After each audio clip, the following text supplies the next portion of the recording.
Today exercise, I'm happy that I came here today. A number of persons would have come with a number of issues. They came with land issues, as a matter of fact.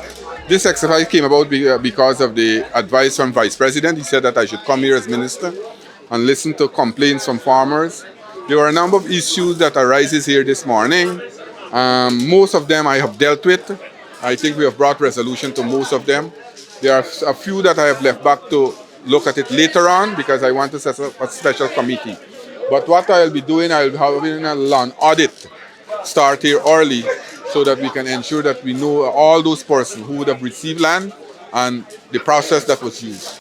When you deal with land across our country, there are a number of issues, a lot of allegations. People making allegation and counter allegation. Just now we have dealt with one here, right? So what we'll do, there are some issues that we'll put aside to deal with it further because we can't complete it here today. Sometimes conveniently, people absent themselves. So we got to get all parties to deal with this matter. And what I will also do shortly, we'll also have an audit. I will engage a team to conduct an audit of all the leases that were issued for the last, for the last 5 years.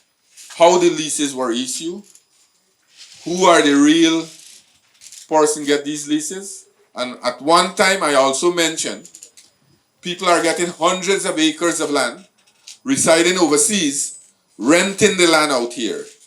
Y'all remember in 2019, 2017, 2019 period, the land rental and D&I charges moved from $3,500 to $15,000 when we were in opposition.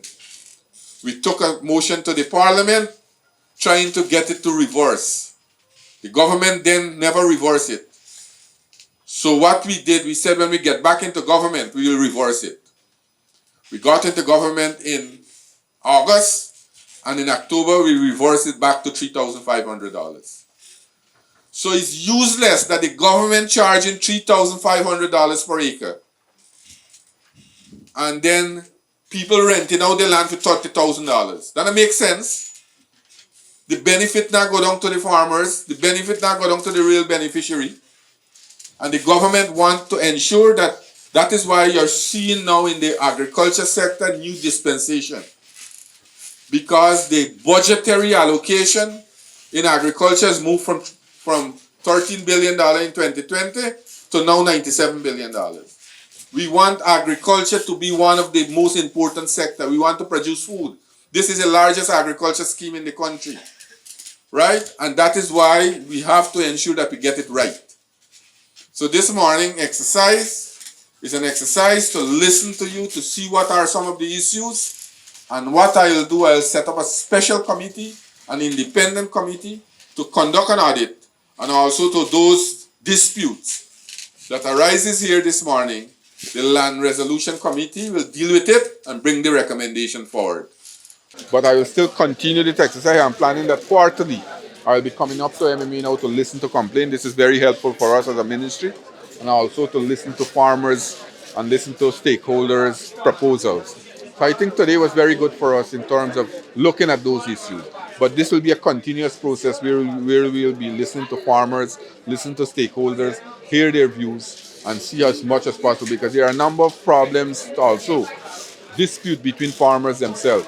So we want to resolve this.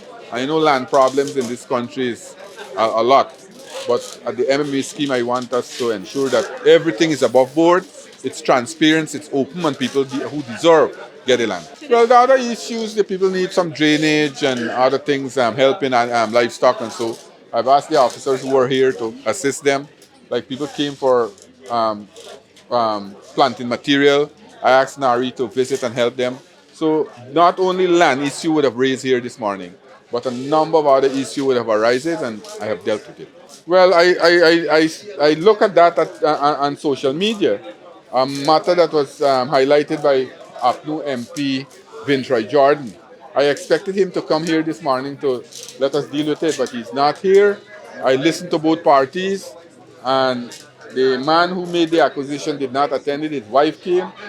She gave me a set of documents, and I asked them that we let us deal with this matter at a subsequent meeting. So I will have all the evidence, and that special committee that I will be setting up will look into that issue. But I haven't found what he said about people land grabbing that the MPs refer to.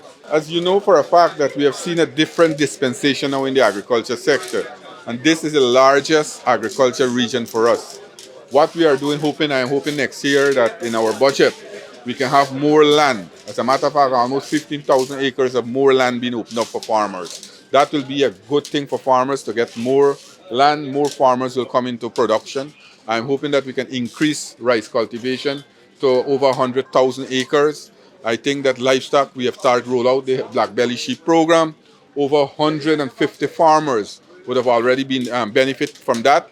And you know that because of this program that was launched by His Excellency right here, that program next year, I'm hoping that we can start now to build that brand that the President wants us to build to replace the New Zealand lamb and the Australian lamb, the black belly brand coming out of Guyana.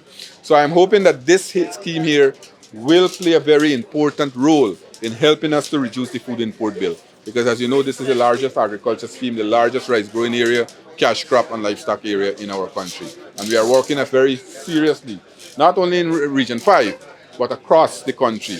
Also in the new year, they could expect a new hydroponics farm in Region 5 because that is now the new way that we are doing it in modernizing the agriculture sector. So all those things they could look forward to in the coming years. This has been the trend across the country. When I started out, there were a number of issues when you go to these places, as you rightly said.